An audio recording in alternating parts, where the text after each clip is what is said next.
que ama a palavra de Deus, coisa boa a gente continuar a história do nascimento de Jesus. Mas, para a gente continuar a montar a nossa história, que já tem vários personagens, a gente precisa colocá-los num cenário. Por isso, hoje, a gente está usando esse recurso com algumas imagens que foram reconstruídas pelos arqueólogos que trabalham lá na Terra Santa, lá em Israel. Muita pesquisa foi feita, acharam pedras, acharam construções antigas, e aí o cenário vai montando igual um quebra-cabeça. Na época de Jesus, as pessoas moravam em casas que tinham 2 andares, mas moravam só na parte de baixo. Era um cômodo onde tudo acontecia. As pessoas cozinhavam, dormiam ali, tinham todas as panelas guardadas e as lâmpadas que acendiam a luz com azeite. Na lateral dessa casa, como vocês podem ver nessa ilustração, geralmente tinha uma escada lateral que levava para cima, para o telhado da casa.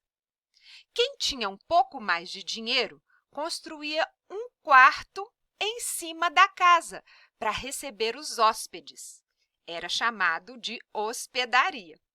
Eu sei que quando a gente lê a história, a gente lembra hospedaria, a gente acha que é um hotel, que é uma pensão, que é uma pousada.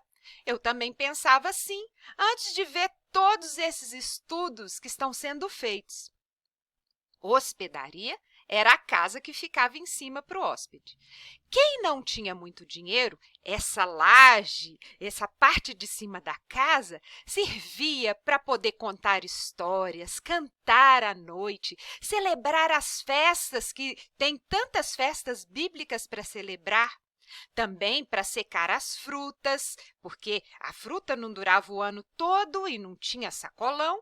Então, eles às vezes faziam uvas secas, que é passas, que delícia, né? O meu sobrinho Caleb ama passas. Ou outras frutas também, para poder quebrar o trigo, para transformá-lo em farinha. Muitas coisas podiam ser feitas ali nessa laje. E quem tinha mais dinheiro ainda, cobria toda essa laje e fazia um quarto bem chique. Aí já ganhava outro nome, cenáculo, que nos lembra do lugar onde que Jesus fez a ceia.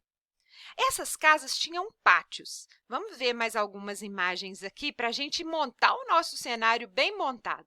Olha lá algumas mulheres lá em cima, né? Já está um cenário com as pessoas. Olha, as casas eram feitas de pedra. E José, como a gente já viu em outra lição, trabalhava assim.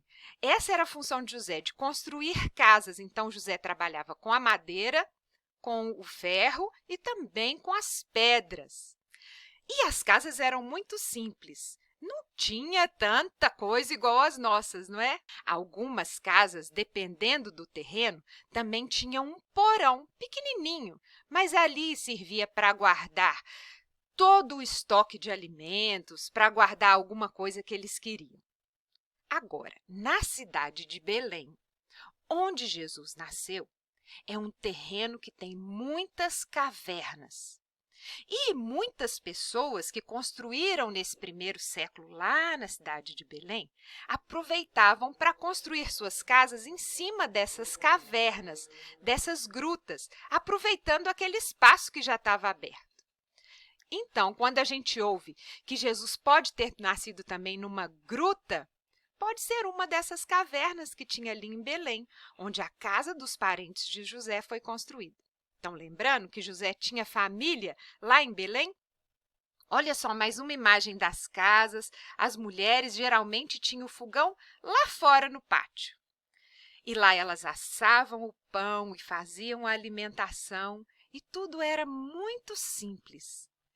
E olha, quando José levou Maria para a cidade de Belém, da família dele, não tinha lugar na hospedaria, nesse quarto que ficava lá na laje e que era o local para receber visitas.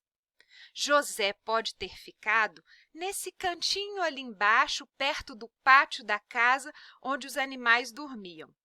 Ou lá em Belém, numa caverna dessas que é tão comum nesse terreno. A gente pode montar o cenário, mas a gente não muda a história. A história é que Jesus nasceu numa casa humilde. Não tinha lugar para ele nos lugares mais chiques e mais honrados. Mas não é gostoso a gente ouvir a história e já imaginar uma casa simples dessa? Um local onde tinha uma manjedoura que talvez estava ali guardada, um local que tinha os animais daquela família. Toda essa história maravilhosa que passou no meio dessas pedras, ninguém tirou retrato. Mas sabe, Jesus é o retrato fiel dessa história. Porque mesmo que a gente não tenha as pedras, a gente tem o mais importante, o menino que nasceu em Belém. E também o papai e a mamãe que cuidaram dele, José e Maria. Mesmo num local simples, num local onde que estavam ali os animais, o depósito da casa, não faltou amor para esse menino. Hoje esse local é o nosso coração. E não vai faltar amor para recebermos Jesus no nosso coração, não é mesmo, turma? O meu nome é Berta Maia e eu amo as imagens e as histórias da Palavra de Deus.